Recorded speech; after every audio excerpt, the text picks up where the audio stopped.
God damn it! Who put that there? So while putting this together yesterday, I realized I don't have enough Molex cables. So I had to buy another power supply because Lee and Lee don't sell cables separately and they're not intercompatible with anyone else. Also, I need an SSD because it wouldn't boot for some reason with the old one. And some cables for the fan. And also, there are other things that were not delivered, so I still can't get the hard drives working. So we're just gonna go and install an OS tonight. 1 hour later. Will it boot? Oh, that is loud.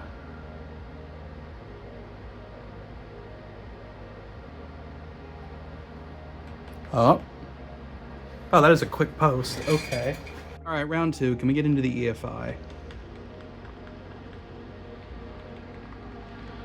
Pull this over. Yay, BIOS reset. Okay.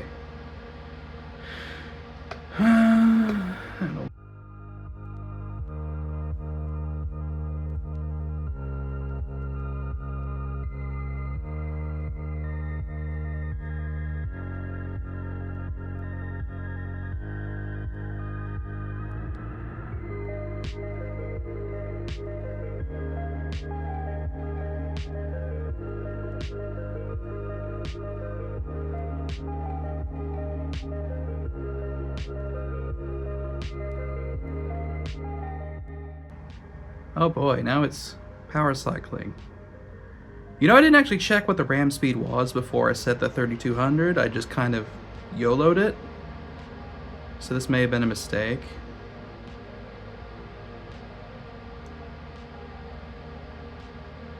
Come on. Pretty please.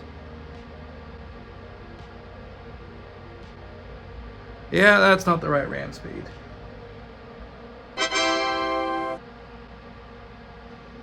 Haha. And we will boot Gen 2 and we will cache it to memory so we can just yank the USB stick after. Alright.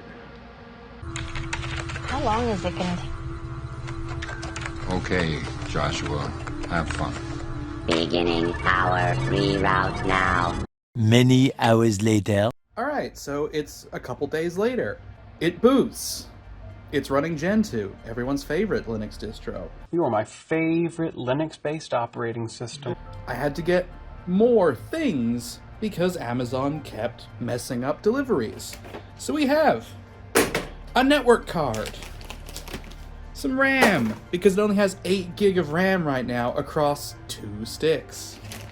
And most delightful of all, one of those USB PCIe expansion cards, because I need to be able to power the SATA SAS expansion card.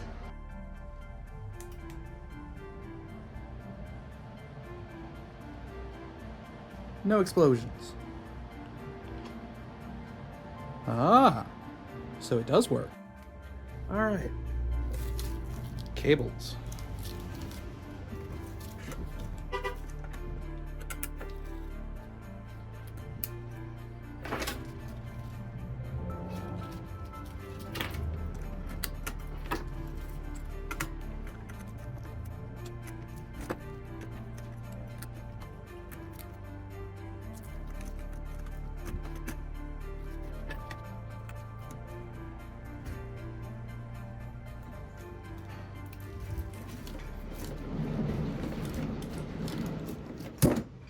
Okay, cards installed.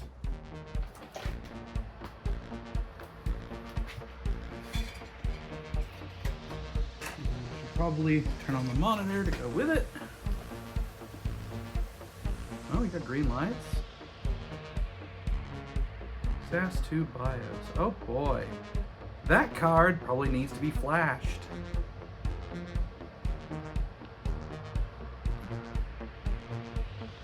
Huh.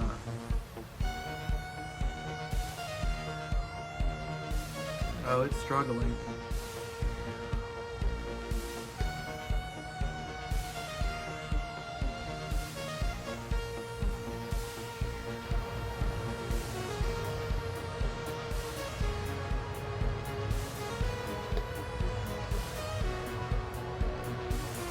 What's our SAS topology look like?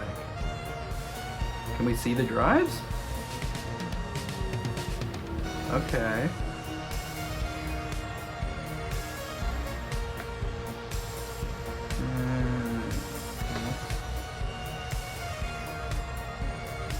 Alright! That's a bunch of drives. 3, 4, 5, 6, 7, 8, 9, 10, 11, 12, 13. Nope.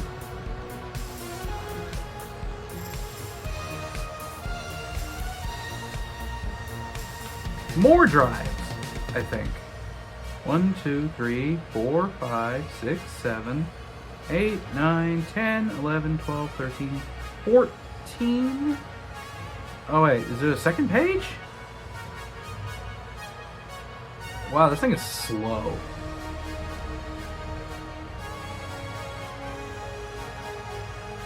Okay. So we got 14 here. And then, oh, that's just link speed. Okay. Uh-huh. Alright, so we got some drives, just not all the drives.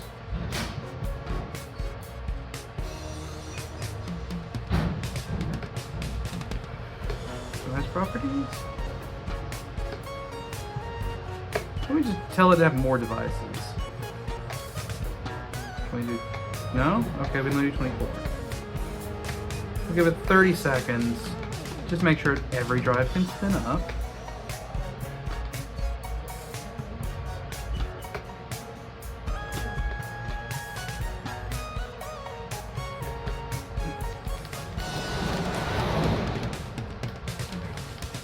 Okay, can only give it 15 seconds.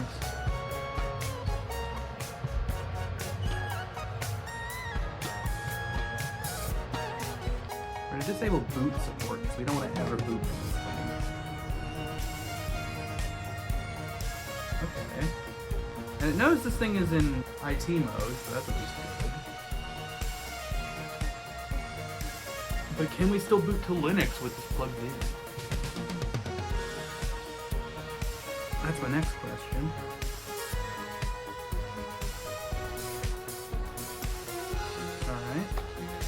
2. We should see a bunch of drives start appearing. Maybe? Oh, there we go.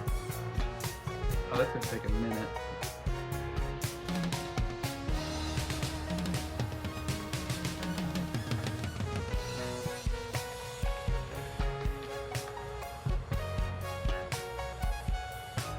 Oh good, we have a console that actually runs at the right resolution now. Do we have networking? We do.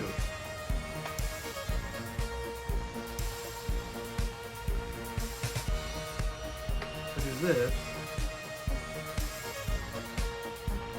Alright, how many drives do we have?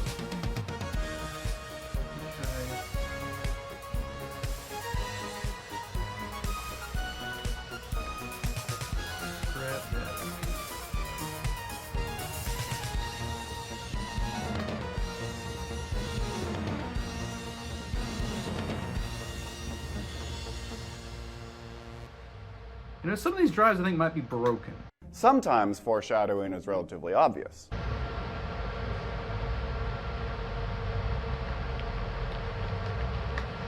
So that's going to be a problem. We're going to have to fix that.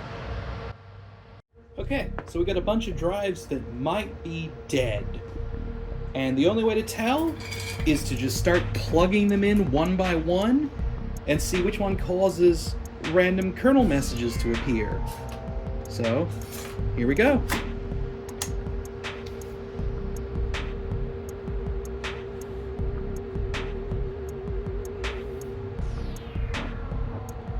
Spinning up hard disk.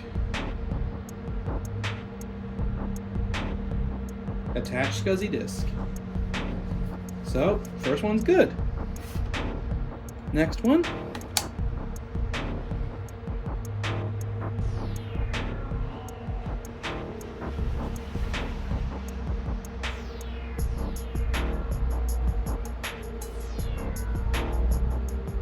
Spinning up disk, attach SCSI disk.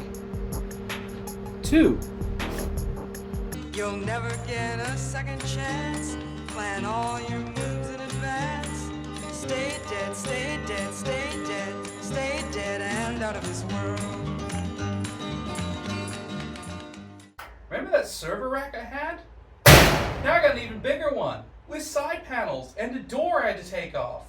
And also, 300-pound supported weight shelving for all these lovely, super heavy DL580 compacts with their 4 Pentium 3s in it.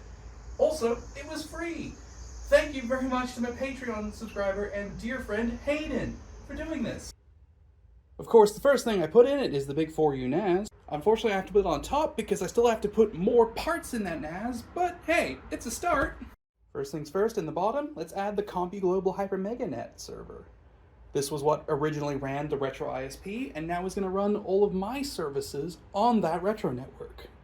Compact DL580 G1 Quad Pentium 3 server.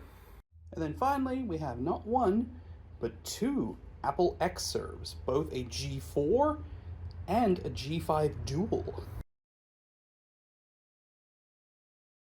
How's your father's project coming along? I think he's almost done. Yeah, he's done.